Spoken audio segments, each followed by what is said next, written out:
سؤال لذيذ قوي من البنوتة عندها 15 سنة. بتقول أنا اتجوزت صغيرة وخلفت صغيرة، كنت بعمل كل حاجة لبنتي بنفسي، ما كنتش بخليها تعتمد على نفسها خالص حتى في أبسط الأشياء. ولما بقى عندها 15 سنة أدركت غلطتي بس مش عارفة أصلحها. هي بقت طولي بس أنا حاسة إن هي لسه طفلة صغيرة، مش عارفة ولا عايزة تعمل أي حاجة خالص ولا تشترك في أي حاجة غير الفرجة على التلفزيون.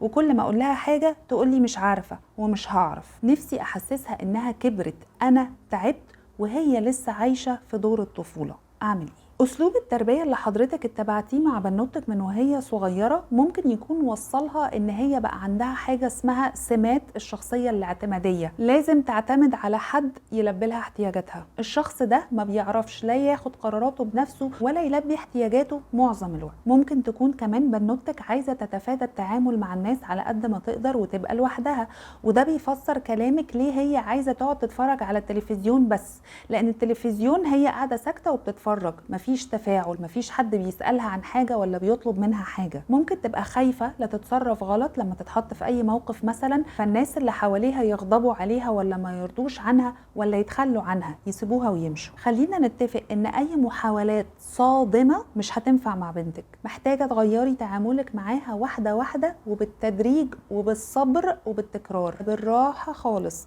تحطيها في مواقف آمنة وتسيبيها تتصرف لوحدها. مثلا خديها وروحوا السوبر ماركت وبعد ما تخلصوا كل حاجاتكم اديها الفلوس ولا الكريدت كارد وخليها هي اللي تدفع، وارجعي انت كده خطوتين 3 لورا وانت بتحطي مثلا الحاجه في الشنط واسمعيها، تابعيها بتكلم الراجل ازاي. وحتى لو حصل مشكله ما تتدخليش خالص عشان تديها فرصه تحاول هي تحل الموضوع لوحدها. وبعد الموقف ما يعدي اتكلمي معاها بالراحه وانك مبسوطه منها انها عرفت تتصرف كويس، ويا ريت كمان تمدحيها وتكافئيها على حسن تصرفها، فهي واحده واحده تبدا تتعود تتصرف لوحدها. بس خلي بال حضرتك من نقطه مهمه جدا، لازم المواقف تكون مواقف آمنة، يعني مش تحطيها في موقف لا قدر الله لو لم تحسن التصرف تقع في مشكلة كبيرة. ويا ريت المواقف اللي هتبدأي بيها تكوني حضرتك موجودة فيها عشان تبقى هي حاسة بالأمان فتتصرف وهي واثقة في نفسها. وبعد الموقف ما يخلص تديها الفيدباك علشان المرة اللي بعديها تتصرف أحسن، تعرفيها عملت إيه صح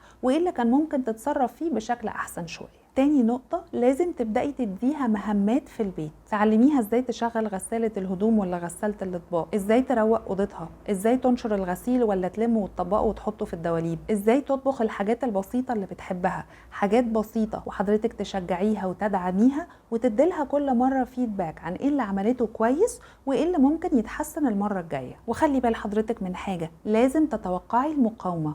بنتك بقالها 15 سنة ما بتعملش لنفسها اي حاجه، ففي احتماليه ان حضرتك لما تحاولي تخرجيها من الكومفورت زون، القوقعه اللي هي عايشه فيها بقالها 15 سنه دي، هي ما تبقاش عايزه تخرج. وانا اخرج ليه؟ ما انت يا ماما بتعملي لي كل حاجه، انا اتعب نفسي ليه بقى؟ فبوصيكي بالصبر عليها في الموضوع ده. لما شخصيتها تتطور ممكن الصيف الجاي تنزليها تتدرب في حضانه مثلا او تتطوع في جمعيه خيريه، فتشوف بنات من سنها ازاي بيتحركوا وبيساعدوا غيرهم، فتتعود انها مش بس تخدم نفسها، ده ممكن كمان تبقى حابه انها تعمل خدمة لحد تاني. لما حضرتك تصبري عليها وتوفري لها البيئة الآمنة اللي هي تقدر تتصرف فيها، بإذن الله شخصيتها هتنضج وتتطور كتير. وربنا يرزقنا الحكمة في تربية ولادنا يا رب.